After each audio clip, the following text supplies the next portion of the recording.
नमस्कार सैनिकों, मैं हूं आपके साथ आपकी पत्रकार नैना शर्मा। उम्मीद करती हूं आप सब सैनिक भाई स्वस्थ होंगे, आप सब अच्छे होंगे। तो आज है 1 जनवरी 2024। सबसे पहले तो मैं आप सबको हैप्पी न्यू ईयर विश करना चाहूंगी, लेकिन दूसरी ही ओर मैं आपको बता दूं कि आज हमारे सैनिक मनाने वाले थे काला दिवस।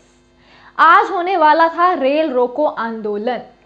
आप सोच रहे होंगे होने वाला था, आप सबको ही अब तक पता चल चुका होगा कि जो रेल रोको आंदोलन है वो आज नहीं हो रहा है। यानी कि 1 जनवरी 2024 को जो रेल रोको आंदोलन होना था, 11 जगहों पे रेल रोकी जानी थी, काला दिवस मनाया जाना था, वो अब नहीं होगा।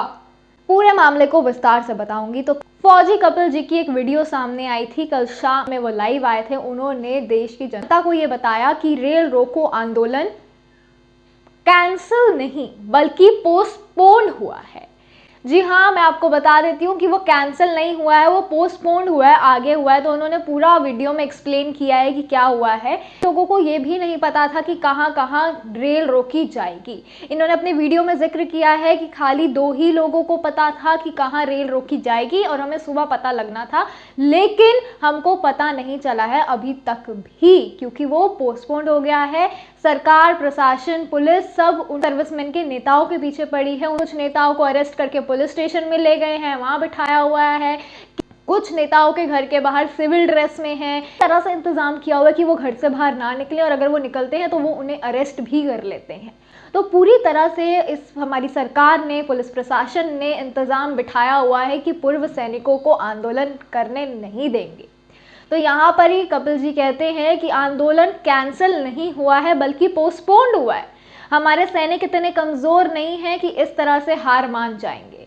वो कह रहे हैं जैसे ही हमारे नेताओं को रिलीज़ किया जाएगा जैसे ही वो बाहर आएंगे, उनके आते ही 7 दिनों के अंदर अंदर जंतर मंतर पे एक मीटिंग बैठेगी, जहाँ पर सारे एक्स सर्विसमैन और कमेटी जो है वो वहाँ पर आएंगी, मिलेंगी, बातचीत करेंगी कि अब आगे क्या करना है। और ये आंदोलन होगा, अभी नहीं तो बाद में, मगर होगा।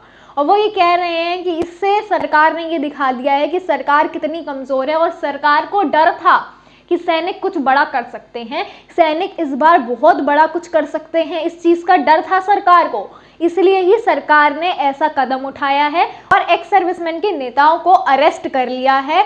कुछ को अरेस्ट कर लिया है, कुछ के घर के बाहर नाकाबंदी लगा दी है, सिविल ड्रेस में पुलिस वालों को उनके आसपास छोड़ा हुआ है, कुछ वर्दी में, उनके घरों के आसपास जीप। तो पूरी तरह से ऐसा प्रबंध बनाया है कि सैनिक रेल रोको आंदोलन ना कर पाए। उनके नेताओं को ही पकड़ के जेल में डाल दिया।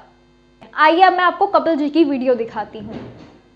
तो कल 1 जनवरी का जो रेल रोको अभियान है उसको स्थगित किया जा रहा है, उसको स्थगित किया जा रहा है, कैंसिल नहीं किया जा रहा है। मैं आज फिर, अगर कोई भी हमारा केंद्र सरकार का जो हमारा कोई भाई है या एजेंसियों वाले भाई हैं, अगर वो सुन रहे हैं तो हम स्थगित कर रहे हैं, पर कैंसिल नहीं कर रहे, क्योंकि जैसे ही उन नेताओं को बाहर छोड़ा जाएगा तो वैसे ही फिर प्रोग्राम बनेगा, फिर उनकी आगे की रणनीति क्या है। और मैं एक रणनीति मैं पहले ही बता देता हूं अभी कि जैसे ही वो बाहर छूटेंगे तो इसके बाद में जंतर मंतर पे कोई मीटिंग होगी, मैं उसकी घोषणा भी करता हूं। जबकि मैंने अभी कोई सलाह मशवरा नहीं करी, पर 5-7 दिन के अंदर की पूरी जितने भी संस्थाएं हैं, जो सबका सैनिक संघर्ष कमेटी 28 लाख पूर्व सैनिकों, 7.5 लाख माता बहनों के साथ में है, उनकी एक मीटिंग होगी जंतर मंतर के ऊपर खुले के अंदर। पर आज आप जीत गए, मैं ये कहता हूं कि आप जीत गए कि अगर 56 इंच का सीना और जो पूर्व सैनिकों की गिरफ्तारी करवा रहा है और उनको घरों के अंदर नजरबंद कराए जा रहे हैं, तो आप जीत गए, आप सक्सेस हैं। हम हैं तो ग्राउंड के ऊपर हम रहते हुए, क्योंकि हमारे पास में प्लान भी नहीं था ना, वो तो 1-2 बंदों के पास में था कि कहां रोकनी है। पर मेरे हिसाब से तो ऐसा लग रहा है कि केंद्र ने वो भी तोड़ लिया सिस्टम से, और जो मोबाइल है, जो व्हाट्सएप है, उनसे पहले ही उनको पता लग गया, क्योंकि उन्होंने या तो उनके अंदर कुछ किया है या कुछ और किया कि कौन कौन से वो जहां जहां रेलवे ट्रैक जाम करने थे वो पहले ही उनके पास में पूछ गई वो खबर, और वहां पे बहुत ज्यादा सिक्योरिटी टाइट कर दी, चाहे वो हरियाणा के थे, चाहे पंजाब के थे, चाहे महाराष्ट्र का था या वो प्रयागराज का था, कहीं भी था, मेरे को नहीं मालूम, मेरे को तो अभी तक नहीं मालूम।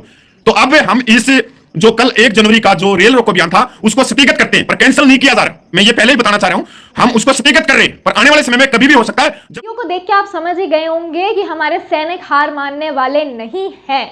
हमारा चैनल आपसे गुजारिश करता है कि कल आप काला दिवस तो जरूर मनाइएगा, अपने बाजुओं पे काली पट्टी बांधकर काला दिवस जरूर मनाइएगा। और ये कपिल जी ने भी कहा है कि ये पोस्टपोन्ड हुआ है रेल रोको आंदोलन, ये तो होगा, अगर सरकार नहीं सुनेगी तो ये होगा। और वो अभी भी यही कह रहे हैं कि हमारी कोई ज़्यादा मांग ही नहीं है, हम सरकार से पैसा नहीं मांग रहे हैं, अभी कुछ नहीं मांग रहे हैं, हम बस ये कह रहे हैं कि 3 जजों की कमेटी बिठा दो। अगर 3 जजों की कमेटी बैठती है वो फैसला कर देगी, दूध का दूध पानी का पानी। अगर हमारे हक में कुछ होगा तो हमें आने वाले दिनों में दे देना, अगर हमारे हक में नहीं होगा तो हम सब घर चले जाएंगे। लेकिन सरकार डर क्यों रही है? जब उसे पता है कि कुछ नहीं है, सरकार एकदम क्लियर चिट साफ वाइट है, तो क्यों नहीं कर देती? कमेटी बिठा दे, 3 जजों की कमेटी बिठा दे, दूध का दूध पानी का पानी हो जाएगा। हमारे सैनिक इस बार नहीं रुकने वाले हैं, ये अब हमारी सरकार को समझ जाना चाहिए। और कपिल जी ने ये भी अपनी वीडियो में जिक्र किया है कि सरकार जो है, केंद्र सरकार, वो डर गई है कि जब 25 नवंबर को रेल रोको आंदोलन हुआ था उससे भी प्रभाव पड़ा था सरकार के ऊपर, तो अब तो 11 जगह ऐसा रेल रोको आंदोलन होने वाला है, तो कितना ज्यादा प्रभाव पड़ेगा पूरी कंट्री वाइड। तो आप ये सोचिए, तो सरकार इस बात से डर गई और सरकार ने ऐसा कदम उठाया है।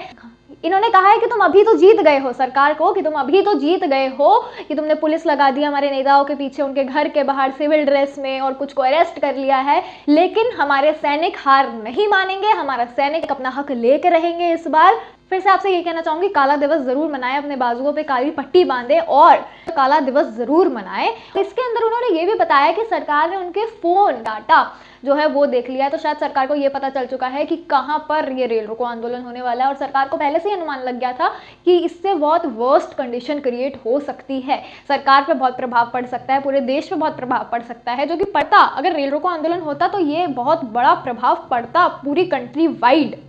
तो आप इस मामले को कैसे देख रहे हैं और आप क्या सोच रहे हैं? सरकार की इस हरकत पे आप क्या कहना चाहते हैं वो मुझे कमेंट करके ज़रूर बता दीजिएगा। मैं फिर से मिलूंगी एक नई वीडियो के साथ, तब तक के लिए बने रहिए हमारे चैनल के साथ। मैं हूं आपके साथ आपकी पत्रकार नैना शर्मा। जय हिंद, जय भारत।